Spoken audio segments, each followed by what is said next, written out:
오늘 이 8장의 말씀은 아주 특별한 에피소드 두 개가 나옵니다. 하나는 우리가 잘 아는 사마리아에 있었던 마술사 시몬의 이야기입니다. 마술사라고 하는 그 시몬이 예수님을 믿고 하는 그 과정을 보여주고 있고요. 또 하나의 에피소드는 지금 우리가 읽은 바로 그 내시, 에티오피아 국고를 맡은 내시, 간다게의 국고를 맡은 내시의 그 하나의 에피소드. 이 두 가지 스토리가요, 언제 있느냐? 스데반의 순교와 우리 바울의 부르심 그 중간에 이 두 가지 사건이 등장하고 있습니다. 그래서 오늘 이 말씀은 우리에게 특별한 은혜가 있습니다. 왜냐하면 하나님의 순교와 이제 위대한 바울의 부르심 그 중간에 하나님께서 한 번 더 마지막으로 체크업하고 싶은 말씀이 바로 이 말씀이기 때문입니다. 우리가 이제 보면은 인생을 평가하고 이럴 때 인류, 이류, 삼류라는 말을 씁니다. 그래서 오늘 제가 제목을 삼류는 멈추지 않는다라고 적었는데 아마 이 제목이 좀 마음에 안 드시는 분도 있을 거예요. 자, 인류, 이류, 삼류라는 말이 어디서 나왔냐면은 이게 옛날에 고대에 중국에 있었던 하나의 제도 중에 하나입니다. 그래서 중국에서 사람을 신분으로 나눌 때 인류와 이류와 삼류로 나누고요, 그거를 또 그 안에서 3개씩 해서 9개 파로 또 나눕니다. 굉장히 신분제가 있었던, 봉건제가 있어서 좋지 않은 하나의 관습이겠죠. 자, 근데 여러분, 우리가 이 시대를 살 때 지금 그러한 모든 우리가 인류, 이류, 삼류 이런 것이 다 사라졌나요? 글쎄요. 여러분, 우리가 학교를 말할 때 좀 좋지 않은 대학을 무슨 대학이라고 그러죠? 예, 삼류대학이라고 합니다. 그리고 우리가 소설을 읽었는데 이 소설이 너무 그냥 재미가 없어요. 그러면 무슨 소설이라고 그래요? 아이고, 삼류 소설 쓰네, 그런다고요. 다 드라마를 봤는데 이것이 아주 그냥 막장 드라마입니다. 그러면 그걸 뭐라고 그래요? 야, 삼류다, 삼류라고 얘기합니다. 그러면서 심지어는 여러분, 인생을 사는데 어떤 인생을, 아주 실패한 인생을 뭐라고 그러냐면 삼류 인생이라고 그럽니다. 영어로는 뭐게요? 넘버 3. 영화 제목도 있어요. 넘버 3. 말 그대로 삼류 인생이라고 얘기하는. 근데 여러분, 사실 인류와 이류와 삼류가 지금은 그래도 여기에 뭐 교회 나올 때 자, 인류들만 들어오세요, 이류들부터는 저기 위층으로 올라가십시오, 위에 계신 분들 비하하는 건 아니고요. 자, 그리고 이제 삼류들은 저 지하로 가십시오, 뭐 이렇게 하지는 않잖아요. 최소한 지금은 그런 것들은 겉으로는 사라졌습니다. 자, 근데 이 인류와 이류와 삼류가 아주 엄연하게 존재하고 너무너무 강력하게 경계가 있었던 곳은 어디냐? 바로 예루살렘이었습니다. 우리가 아는 것처럼 오늘 이 놀라운 이 스데반의 순교 이후에 누가는 지금 인류와 이류, 삼류를 우리 지형에 맞춰서 3가지로 나눠서 이 8장에서 우리에게 보여주고 있습니다. 첫 번째는 뭐예요? 예루살렘을 중심으로 한 인류들이 몰려 있었던, 영적으로 인류들이 있었던 예루살렘. 두 번째는 사마리아라고 하는 그 땅. 어떤 땅입니까? 반반씩 섞여 있는 땅입니다. 예, 여기는 유대의 땅이기도 하지만 이방 땅이기도 한 이류와도 같은 그 사마리아 땅의 스토리가 또 등장하고요. 마지막은 뭐예요? 저기 가자지구, 지금의 팔레스타인 그 가자지구에 있었던, 광야에서 있었던 하나의 에피소드를 여기다 집어넣어서 누가는 아주 치밀하게 인류와 이류와 삼류의 모습을 보여줍니다. 그러면서 우리에게 선택할 것들을 말해주고 있는 거예요. 오늘 저는 이 짧은 시간이지만 이 모습들을 한번 지켜봤으면 좋겠어요. 먼저 인류가 있었던 예루살렘입니다. 우리가 잘 아는 것처럼 예루살렘에는 뭐가 있어요? 성전이 있습니다. 예루살렘에는 우리가 말하는 것처럼 시온산이 있어요. 그리고 예루살렘에는 매 해마다 드리는 그 예배가 있습니다. 그리고 예루살렘에는 제자들이 있고 거기에 그 빌립 집사를 위시한 집사들이 그곳에 있었습니다. 우리가 아는 것처럼 예루살렘은 모든 것들이 모여있는, 모든 것들을 다 갖추고 있는 말 그대로 영적인 인류의 장소였습니다. 참 안타까운 거는요, 그렇게 인류의 장소였음에도 불구하고 유대인들이 그러는 거는 그렇다 치고요, 그렇잖아요. 유대인들은 모르니까 그렇다 치고요, 그들은 모르니까, 하나님을 알지 못하고 예수님을 잘 몰랐으니까 그들은 그렇게 살았다 치는데, 이제 성령께서 임하시고 우리 주님께서 자기들의 두 눈 앞에서 하늘로 승천하시는 그 모습을 낱낱이 다 지켜본 제자들도 여전히 그 유대의 굴레 안에서 그 시오니즘의 그 굴레를 벗지 못한 채 허우적거리고 있는 모습을 오늘 보게 됩니다. 아까 제가 얘기한 것처럼 이 예루살렘이라는 곳은 유대인들에게만 대단한 곳이 아니에요. 우리 예수를 믿는 제자들에게도 너무나도 대단한 곳이었습니다. 왜요? 예수 그리스도께서 마지막으로 활동하셨고 거기에서 자기들이 두 눈앞에서 십자가에 못 박혀 죽으셨고 성령이 처음에 역사하셔서 무려 3,000명이 회개하는 놀라운 역사가 그곳 예루살렘에서 있었습니다. 사도들이 여기에다가 첫 번째 예루살렘 교회를 만들고 시작했습니다. 근데 참 안타까운 거는 오늘 이 예루살렘 교회가 이제 사도행전이 계속해서 진행되는 과정 속에서 사라져가는 안타까움을 보게 됩니다. 왜 하나님이 예루살렘 교회를 역사 속에서 이렇게 사라지게 하셨을까요? 제가 한번 고민해 봤어요. 어떻게 하면 성도들에게 딱 한마디, 한 단어로 이거를 설명해 줄 수 있을까? 그건 제가 고민할 때 딱 한 단어가 생각났습니다. 그래서 바로 미적미적거렸어요. 주님 앞에서 미적미적거렸습니다. 우리 하나님께서 마지막 명령을 우리에게 주시고 승천하셨습니다. 승천하시면서 마지막으로 하셨던 말씀이 뭐예요? 마지막으로 내가 너희들에게 말하노니 온 유대와 사마리아와 땅끝까지 이르러 너희는 내 제자가 되라. 지금 너희들 여기 있을 때가 아니라 사마리아와 유대와 땅끝까지 이르러 너희는 내 제자가 되라라고 주님이 약속하고 우리 확인하시고, 자 이제 마지막으로 하고 간다 하고 산으로 또 하늘로 승천하셨습니다. 근데 우리가 아는 것처럼 여기에 이렇게 모여있는 이 500명 되는 그 모든 증인들이 아무도 흩어지지 않고 어제 지난주 제 말씀처럼 예루살렘 안에만 복작복작거리고 있습니다. 모르는 거 아니고요, 다 알고 있었고요, 해야 된다는 것도 알고 있었고 해야 된다고 생각도 하고 있었습니다. 하지만 스데반이 죽기까지는 아무도 거기서 흩어지지 않고 있는 모습을 보게 됩니다. 흩어지지 않으니까 어떤 일이 일어나죠? 일하러 가지 않으니까, 일 안 하면 어떤 일이 일어난, 헬라파 유대인과 히브리파 유대인이 참 별것도 아닌 이유로, 음식을 누가 더 먹냐 덜 먹냐 그 이유로 헬라파 유대인과 히브리파 유대인들이 싸움이 났습니다. 주님 마음 아프게 했어요. 그러면서도 더 안타까운 거는 거기에 그 많은 능력 있는 자들이 있지만 지난주 설교처럼 아무도 바깥으로 나가려고 하지 않는, 아무도 그 손에 피를 묻히지 않고 아무도 그 손에 땀을 흘리지 않으려고 하고 다 그 자리에만 앉아서 이 예루살렘에, 이 인류가 있는 이곳에 나도 묻혀서 갈기라 하고 그곳에 있었습니다. 사랑하는 여러분, 지상대 뭐라고 그러죠? 명령이라고 그럽니다. 이것은 여러분 명령이에요. 지상대 초이스가 아닙니다. The Great Commandment예요. 이것이 초이스가 아닙니다. 주님은 우리에게 야, you may choose, 여기 나가든 말든 여기 있든 네가 선택해라고 말하지 않으셨고요. 이것은 하나님의 마지막 Last Will God 같은 The Great Commandment예요. 우리에게 명령하신 것입니다. 명령이라는 게 여러분 자기가 좋아하는 것만 하나요? 나는 명령을 받았는데 나는 군인이지만 내가 총 쏘는 거 좋아하니까 난 총 쏘는 것만 하고 나는 나머지는 안 해. 그러지 않습니다. 내가 운동선수면은 어떻게 해요? 온 몸을 다 훈련시켜야 되는 거지. 내가 좋아하는 것, 내 입에 구미에 맞는 것, 내가 아주 내 테이스트에 딱 적합한 것만 가지고 우리가 그거를 가지고 명령을 수행했다라고 이야기하지 않습니다. 땅끝까지 복음을 증거하기 위해서는 어떻게 해야 됩니까?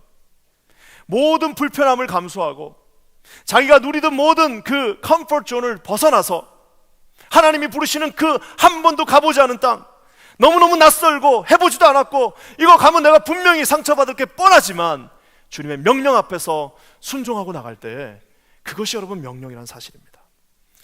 저는 참 무서운 게 있어요. 여러분, 이 명령이라는 거는 촛대와도 같습니다. 우리 한국에 보면, 미국도 마찬가지고 이 맨하탄도 들어가 보면 정말 대단한 교회들이 많습니다. 한국에도요 절대 없어지지 않을 것 같은 정말 화려하고 멋진 교회들이 많이 있었습니다. 근데 이제 한국도 기독교 역사가 길어지다 보니까 어떤 일들이 일어나요? 교회들이 사라집니다. 그렇게 멋진 교회였는데, 그렇게 많은 사람들이 모여서 울면서 하나님을 찬양하는 교회였는데 역사적으로 이제는 그 교회를 찾아볼 수도 없는 교회들이 우리 한국 교회도 이제 나오기 시작합니다. 전혀 무너질지 않을 것 같은 그 영광스러운 모든 것들을 갖추고 있던 인류들이 사라진 이유는 뭔가요? 이유는 간단합니다. 주님 앞에 순종하지 않을 때 주님은 그 촛대를 여기서 이쪽으로 옮기는, 여기서 일로 옮기는 순간 모든 영광과 모든 화려함들과 모든 하나님의 크신 은혜는 어떻게 되는 거예요? 축복이 사라집니다. 그 이후로 여러분 예루살렘 교회는 이제 뭐만 나와요? 예루살렘 교회는 이제 이 시간 이후로는 뭐예요? 회의만 합니다. 예루살렘 공의회 무슨 회의 회의만 하다가 끝나는 교회가 되어버립니다. 이제는 안디옥 교회로, 이제는 터키에 있는 모든 작은 교회들, 이제는 로마를 향한 그 교회들, 이제는 불가리아 땅을 지나는 저 위쪽까지 있는 갑바도기아 모든 곳으로 어떻게 해요? 인류들이 포기한 그 촛대들을 들고 성령과 함께 그들이 어떻게 해요? 그곳에 나가 하나님의 복음을 증거하는 새로운 인류로 도약하게 된다는 사실입니다. 사랑하는 여러분, 저는 기도합니다. 하나님 우리 교회에 너무나도 많은 것들을 주셨습니다. 여기 귀한 자녀들 오늘 보셨죠? 이들이 다 인류입니다. 이제 이 인류들이 어떻게 하나님의 촛대와 함께 나가느냐는 저와 여러분의 몫입니다. 기도하기는 우리 교회가 끝까지 하나님 앞에 충성함으로 말미암아 미적거리지 않고, 정말 하나님이 모든 것들을 다 주셨고 모든 찬스를 허락해 주셨음에도 불구하고 그냥 미적 하는 그런 모습이 아니라 하나님 앞에 설 수 있는 인류의 모습이 되기를 주님의 이름으로 간절히 축원합니다. 그러면서 여러분, 사마리아도요 이류로서 또 다시 오류를 하게 됩니다. 여기 우리 사마리아 땅에는요 거기 예배가 있습니다. 사마리아 땅도 똑같이 예배 드려요. 물론 모세 오경만 쓰고 있지만 거기도 예배가 있고 거기도 하나님을 알고 있어요. 거기도 모세를 알고 있고 다 알고 있습니다. 하지만 거기는 아이러니하게도 오늘 참 특별한 일들이 하나 일어납니다. 사마리아 땅에 빌립이 갔어요. 빌립이 가서 전도합니다. 예수 믿으세요, 예수 믿으세요 하니까 놀라운 기적들이 일어나면서 이 빌립 집사의 전도에 정말 많은 사람들이 이 사마리아 땅에서도 예수를 믿기 시작합니다. 그 중에 한 명 누가 있었냐? 바로 마술사 시몬이라는 사람이 있었어요. 마술 막 부리면서 막 사람들로부터 아주 주목을 받던 한 사람이 있었는데 그의 이름이 시몬이었습니다. 근데 그 자가 오늘 예수를 믿게 되는 거예요. 우리 한번 9절과 13절 말씀 다 같이 한번 읽어보겠습니다. 시작. 그 성에 시몬이라고 하는 사람이 전부터 있어 마술을 행하여 사마리아 백성을 놀라게 하며 자칭 큰 자라 하니, 시몬도 믿고 세례를 받은 후에 전심으로 빌립을 따라다니며 그 나타나는 표적과 큰 능력을 보고 놀라니라. 여기 보면요, 이 시몬이라고 하는 사람이 오늘 예수를 믿었어요, 안 믿었어요? 믿었습니다. 세례를 받았어요. 세례만 받고 끝난 게 아니라 전심으로 빌립을 쫓아다녔습니다. 전심으로 순종하고 전심을 다해서 헌신했습니다. 그뿐만 아니라 큰 표적과 능력을 보고 그가 놀랐어요. 얼마나 좋습니까? 여기까지 하면 얼마나 좋아요. 근데 우리가 아는 것처럼 안타깝게도 이 빌립은 딱 여기까지 하고 멈춰버립니다. 참 저는 이게 너무 안타까워요. 우리 18절 19절 말씀 한번 볼까요? 빌립이 뭐라고 그러나? 18절 19절 시작. 시몬이 사도들의 안수함으로 성령 받은 것을 보고 돈을 들여 가로되 이 권능을 내게도 주어 누구든지 내가 안수하는 사람은 성령을 받게 하여 주소서 하니. 그 결정적인 순간에 이제 세례를 받고 예수님을 만나서 순종하면서 따라다니고 예수 안에 이제 살겠다라고 약속하고 이제는 그 앞에서 내가 amazed by your grace 하면서 나갔는데 그 결론이 뭐예요? 결정적인 저 순간에 사도들이 그 권능이 나타나는 그 모습을 보니까 어떻게 되는 거예요? 돈을 다 꺼내가지고 주면서 이 돈 줄 테니까 나에게도 그 능력을 달라라고 이야기합니다. 돈을 다 꺼내갖고 나에게도 그 능력을 주세요 라고 했을 때 돈을 다 꺼내는 이 모습은 이거 어디서 하던 모습이에요? 자기가 비즈니스 할 때, 자기가 세상에서 살아날 때, 자기가 직장생활 할 때 그 모습을 어떻게 해요? 그대로 결정적인 저 순간에서 이제 예수 그리스도 앞에서 인치심을 받고 이제 저 앞에서 깎이고 하나님 앞에 이제 그 나가야 될 그 가장 결정적인 모먼텀에 어떻게 해요? 우리 영적인 이류들을 어떻게 했습니까? 자기가 세상에서 쓰던 방법을 쓱 꺼내가지고 그것을 하나님의 성령의 역사와 합쳐버리려고 하는 무시무시한 시도를 하게 됩니다. 사랑하는 여러분, 저는 이 모습을 보면서요, 오늘 우리 자녀들이 여기서 세례를 받았고 입교를 했습니다. 우리 자녀들이 어떻게 자라야겠어요? 체육으로 하면 지구력이에요. 한 번 믿은 그 믿음을 가지고 어떻게 해요? 끝까지 충성하면서 가는 겁니다. 잠깐 처음에 믿어서 반짝해가지고 좋아가지고 아이고 내가 이것도 하고 저것도 하고 내가 이 사역도 하고 내가 헌금도 하고 내가 이렇게 살겠습니다 하고 했는데 지구력이 없는 거예요. 한 6개월 하다 나면 자기 힘으로 다 뻗쳐져가지고 상처받았네, 나는 실례, 이것이 아니네 하면서 어떻게 되는 거예요? 끝까지 가지 못하는 지구력 약한 이 인류들의 모습을 너무나도 많이 보게 됩니다. 사랑하는 여러분, 오늘 이 빌립이 이 시몬에게 했을 때 성령이 그곳에 임했다라고 얘기하고 있어요. 성령이 임했음에도 불구하고 여전히 그것을 리지스트하면서 자기 자신의 모습대로 살려고 하는 이 모습은 영락없는 우리 자신들의 모습일 수도 있다는 사실입니다. 교회가 그냥 사업장의 비즈니스의 연속이에요. 바깥에서 했던 그 모습이 그대로 여기 와서도 하나도 변하지 않고, 처음 세례를 받았을 때는 그렇다 치지만 1년, 2년, 3년이 지났는데도 여전히 내 자신의 마음은 이 세상의 모든 것들에 휘둘립니다. 그 앞으로 가지 못하는 모습을 본다면은 이 시몬의 모습과 무엇이 다르겠습니까? 참 재밌는 거는 이 시몬의 스토리가 어떻게 끝나는 줄 아십니까? 베드로가 화가 나가지고 뭐라 그러냐면 모든 저주가 너에게 일어날지어다라고 베드로가 그렇게 선포합니다. 그러니까 시몬이 뭐라 그래요? 그 모든 저주가 저에게 하나도 임하지 않게 기도해 주세요 하고 그나마 잘 끝났는데요, 재밌는 거는 누가는 요 다음 스토리가 시몬이 그때 구원을 받았다 안 받았다 이야기를 딱 빼놓습니다. 그 모든 저주들이 저에게 임하지 않게 해주세요 하고 그냥 스토리가 딱 끝나버려요. 왜 그럴까요? 시몬은 그렇다 치고 그 글을 읽고 있는 저와 여러분에게 도전하는 겁니다. 딱 읽고 나서 자, 이 모든 저주들이 내가 내 돈을 들여서 성령의 능력을 살려고 했던 그 인간적인 모든 마음들을, 그 모든 것들을 내가 회개하느니 이제는 그것이 없어지게 해주세요 하면은 사는 거예요.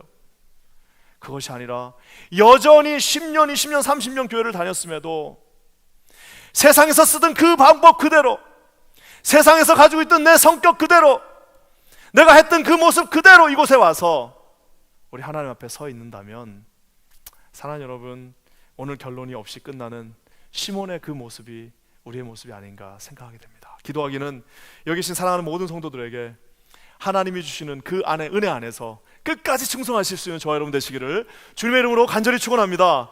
그러면서 정말 등장하지 말아야 될 한 사람, 정말 영적으로 삼류 중에 삼류, 정말 초삼류인 이제 한 사람이 오늘의 주인공으로 등장합니다.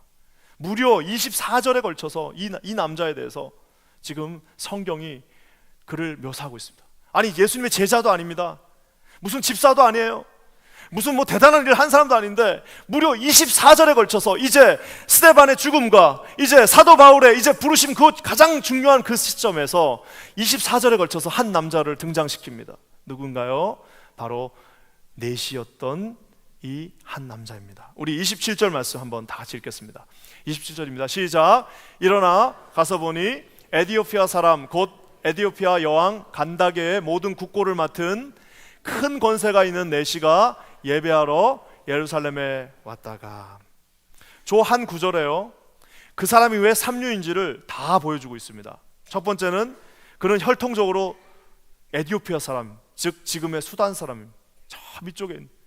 그러니까 이제 성경적으로 봐서도 함의 자손이라고 해서 유대인들이 얼마나 멸시했습니까? 유대인들의 눈에는 저 사람은 사람도 아닌 거예요. 그 사람이 지금 저기에서 온 거예요. 그뿐만 아니라 육체적으로도 그는 넷이었습니다. 그 넷이가 뭔지 다 아시죠? 육체적으로 왕을 섬기기 위해서 다 모든 것들이 제어된 넷이의 삶을 살고 있었어요. 그뿐만 아니라 지금 장소는요, 예루살렘에 왔다가 그가 있는 곳은 가자 지구입니다. 가자라는 곳은 예루살렘에서 출발해서 이집트까지 중간 기착지인 이집트로 가기 전에 마지막 있던 우물, 저 밑으로 가면 부엘셰바 우물이 있고 저 위로 갈 때 마지막 있던 가자에 있는 우물이 있는 곳, 즉 가장 영적인 인류 예루살렘에서 가장 먼 곳에 우물이 있는 곳이 바로 가자입니다. 그러니까 이 사람은 뭐예요? 혈통적으로 삼류, 육체적으로도 삼류, 심지어는 로케이션 와이즈 삼류, 가장 아무것도 할 수 없는 사람인데요, 놀랍게도 이 사람이 오늘 저기에 예루살렘에 왜 온 거예요? 27절 말씀에 보면은 예배하러 예루살렘에 왔다라고 말하고 있습니다. 저기 그 남수단에서부터요 예루살렘까지 군인들이 오는데 3개월 걸리고 일반 민간인이 오는데 5개월이 걸린다고 합니다. 지금 저 넷이는요 아마 정확하게 예수님이 누군지도 몰랐죠, 당연히. 그리고 어떤 그냥 그 유대인의 어떤 그 전도를 받았는지는 모르겠지만 하나님이라고 하는 존재가 계시다는 그 사실을 알았어요. 한 번도 예수님을 본 적도 없고 성전에 가본 적도 없고 하나님이 누구인지도 정확하게 알지 못했지만 그 내시는 하나님이 누구인지에 대해서 어렴풋이 듣게 되었습니다. 그러면서 어떻게 했어요? 무려 5개월 동안 마차와 나귀와 낙타를 타고 그 길까지 왔어요.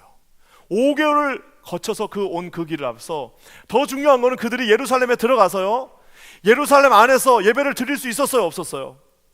예배를 못 드립니다. 왜? 이방인의 뜰에게까지만 들어갈 수 있는 거예요. 끝까지 그 지성소 안에 들어갈 수 없고 이방인의 뜰, 즉 그 안에서는 예배도 드리지 못한 채 돌아갈 수밖에 없는 그런 비참한 삼류의 영적인 사람이었습니다. 와, 근데 어떻게 5개월을 예배 드리러 올까요? 그것도 우리 어디 성도들도 보면 예배 좀 오십시오 그러면은 아유 바빠서 그럼 뭐 조그만 건데도 바쁜데 저 사람은 지금 그냥 바쁜 사람이 아니라 국고를 맡은 사람인데 아마 그 휴가 맞는 것도 굉장히 힘들었을 겁니다. 오는데 5개월, 가는데 5개월.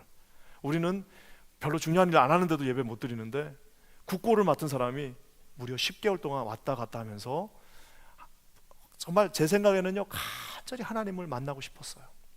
거기까지 온 겁니다. 왔는데 뜰 안에 들어가 보지도 못하고 그 바깥에 얼쩡얼쩡 거리다가 그냥 돌아갈 수밖에 없는 인생이었을 것입니다. 얼마 전에 뉴저지에 있는 어떤 한 교회가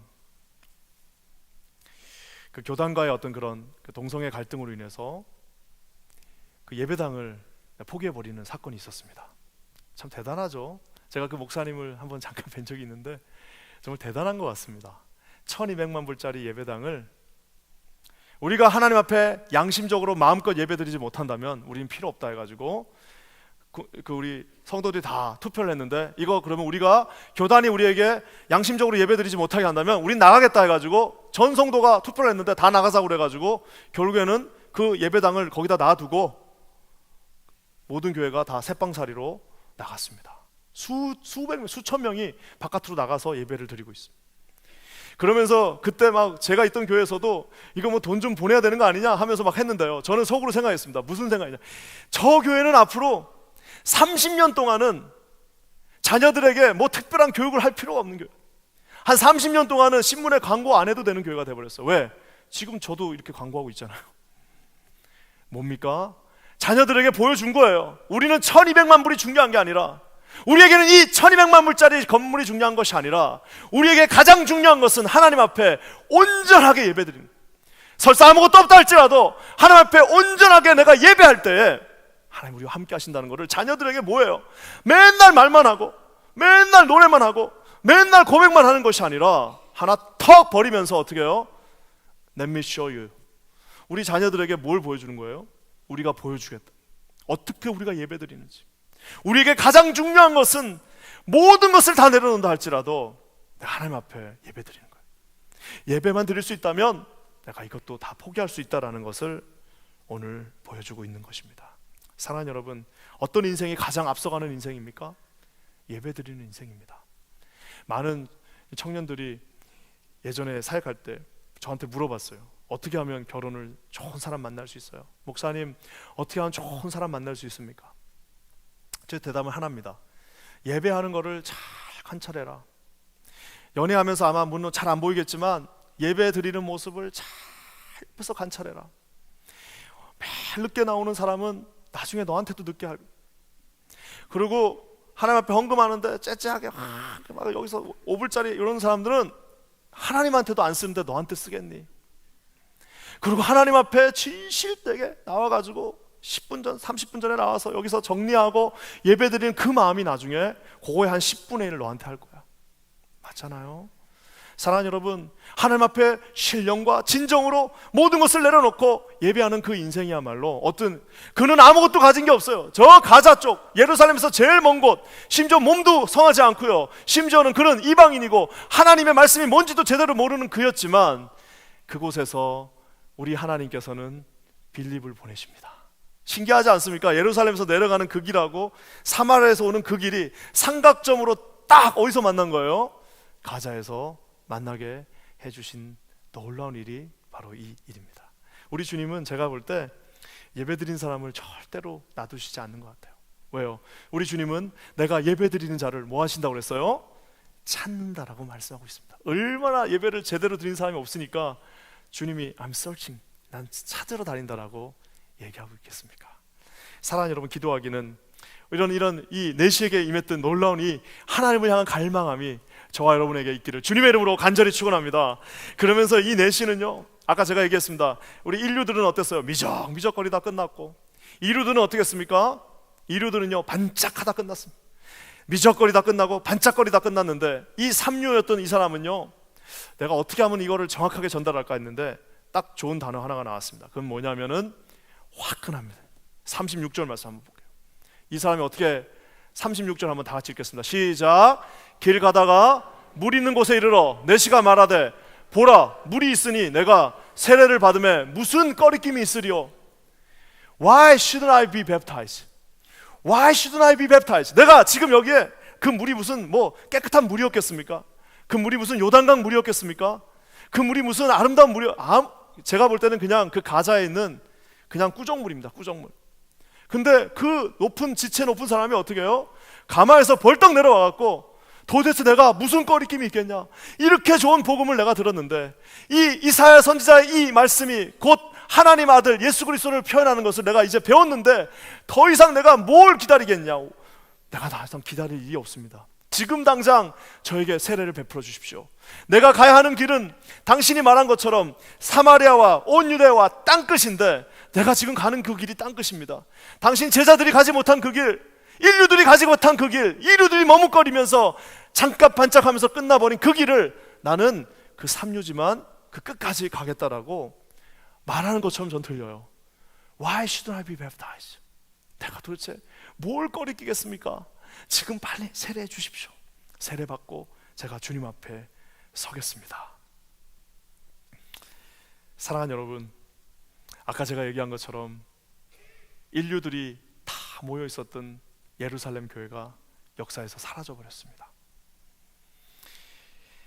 이제는 이 아무 보잘것없는 삼류들이 하나님 앞에 예배하며 즉각적으로 순종할 때 그들의 그 복음이 당시 로마가 미칠 수 있는 모든 땅까지 가는 데는 불과 100년이 걸리지 않았습니다. 하나님께서 우리 이 위대한 퀸즈 한인교회에 이와 같은 하나님의, 정말 하나님의 마음을 바라보는 인류들이 있기를 주님의 이름으로 간절히 축원합니다. 여러분, 오늘은 어머니 날이에요. 여러분, 어머니 날이 어떤 날입니까? 마더스데이가. 우리 어머님이 미적미적 하시는 거 보셨어요? 엄마가, 우리 애들이 막 아프다고 엄마가 애들이 막 열이 나가지고 막 울고 있어요. 여러분, 어머니가 야, 나 지금 피곤하니까 조금 이따 갈게, 미적미적 거립니까? 우리 엄마들이 어떠세요? 애들이 그냥 울고 있으면 달려가서 그냥, 그래서 엄마들이 그래서 위대하잖아요. 전철 타시면 그냥 점프해갖고 자리 잡는 이유가 뭐예요? 이거 잡아서 우리 아들 주고, 다 컸는데도 밥 먹으라고 그러고. 그게 왜 그렇게, 그런 사랑이 도대체 어디서 나오는 겁니까? 그 미그적거리면 그런 사랑이 나올 수가 없어요. 그뿐 엄마들이 여러분 한번 반짝하고 끝난 거야. 이유식 먹기 전에는 얼마나 예쁜지 모르. 그러니까 이제 이유식 하기 시작하니까 이제는 똥에서 냄새가 나니까 내가 지금 반짝 사랑은 했으나 내가 지금은 내가 못하겠다 하고 잠깐 놔두고 그런 엄마가 있지는 않잖아요. 사춘기 돼서 애가 막 짜증내고 이러니까 너 지금은 내가 이제 안 되겠다 하고 포기하는 엄마는 우리 가운데 없습니다. 어떡하죠? 즉각적으로, 그리고 끝까지 그들을 사랑하고 품어주는 것이 우리 어머니들이잖아요. 예배 끝나고 가실 때 집에 맨날 자식들만 챙기지 마시고 어머니들한테도 한번 전화하세요. 혹시 어머님이 안타깝게 미리 소천하셨으면 이모에게도 한번 전화하시고, 그것도 안 계시면 그냥 우리 교회에 계신 제일 어머니 같은 분한테 가서 어머니 감사합니다 한번 하세요. 사랑하는 여러분, 우리 하나님께서 우리 인류에게 기회를 주셨습니다. 하지만 아이러니하게도 그 기회를 캐리온 한 거는 삼류였습니다. 다윗은 양치기 삼류입니다. 우리가 아는 것처럼 모든 제자들도 삼류입니다. 그리고 바울은 스스로 인류의 조건을 갖고 있었지만 자기 스스로 삼류가 돼버렸어요. 세상에 바울만큼 그 불쌍한 삼류가 어디 있습니까? 평생 맨날 가는 데마다 얻어맞고 가는 데마다 맨날 배고프고 가는 데마다 맨날 실패하고 가는 데마다 맨날 얻어맞고 그러다가 마지막 30년을 그렇게 하다가 결국에는 목이 잘려서 죽은 그 삼류 인생을 우리 주님이 뭐라고 말씀하셨어요? 가장 고귀하다라고 말씀하고 있습니다. 말씀을 마무리하면서 그 삼류 중에 최고 삼류가 누구세요? 삼류의 왕 누구십니까? 바로 임마누엘 되신 우리 예수님이십니다. 사생아 같은 모습으로 참 어렵게 태어났고 베들레헴 변방에서 마구간에서 태어나셨고요, 갈릴리에서 벗어나지 못한 채 그곳에 계시다가 자기가 삼류 같은 제자들을 다 불렀는데 그 중에 하나는 이류였어요. 이류는 이제 예수님 팔고 도망가고 그 삼류들만 데리고 어떻게 다니시다가 결국에는 주님 앞에 가셨습니다. 하지만 여러분, 우리가 아는 것처럼 그분은 하나님의 아들이시오. 철저하게 자기 자신을 하나님 앞에 복종하셨고 우리를 끝까지 사랑한다고 말만 하지 아니하시고 십자가에 못 박음으로써 우리에게 그 사랑을 확증하신 분이십니다. 여러분 믿으십니까? 빌립보서 2장의 말씀에 뭐라고 나와 있습니까?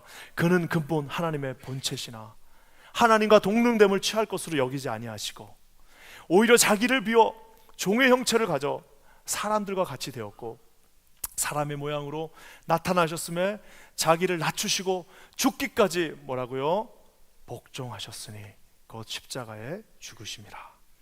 이분이 우리의 하나님이십니다. 이분이 오늘 우리에게 세례를 줄 수 있는 근거를 주신 예수님이십니다. 이분이 우리에게 성령을 보내주셔서 내가 세상 끝날까지 너희와 반드시 함께하리라고 말씀해 주신 우리의 하나님이십니다. 여러분 믿으십니까? 여러분, 이런 놀라운 은혜가 우리 킨자닌 교회 충만하게 임함으로 말미암아 이곳에 169원, 269원, 369원 다 들어와서 영적인 하나님의 인류가 되어서 세계 열방을 향해서 다시 흩어지는 위대한 교회가 되기를 주님의 이름으로 간절히 축원합니다. 기도하겠습니다. 하나님 참 고맙습니다. 우리에게 이렇게 놀라운 은혜를 허락하셔서 오늘 이 자리에 성령께서 함께 하심을 깨닫게 하시고 주님 앞에 다짐하게 하시며 다시 일어서게 하셔서 하나님의 모습을 바라보며 끝까지 충성하게 하심을 감사드립니다. 하나님의 뜻 안에 있게 하시고 주님의 놀라운 뜻이 우리 퀸자닌 교회 사랑하는 모든 성도들 한 사람 한 사람의 삶을 통하여 온전히 이루어지게 하여 주시옵소서. 우리 그렇게 하실 주님을 찬양합니다. 예수님의 이름으로 간절히 기도합니다. 아멘. 우리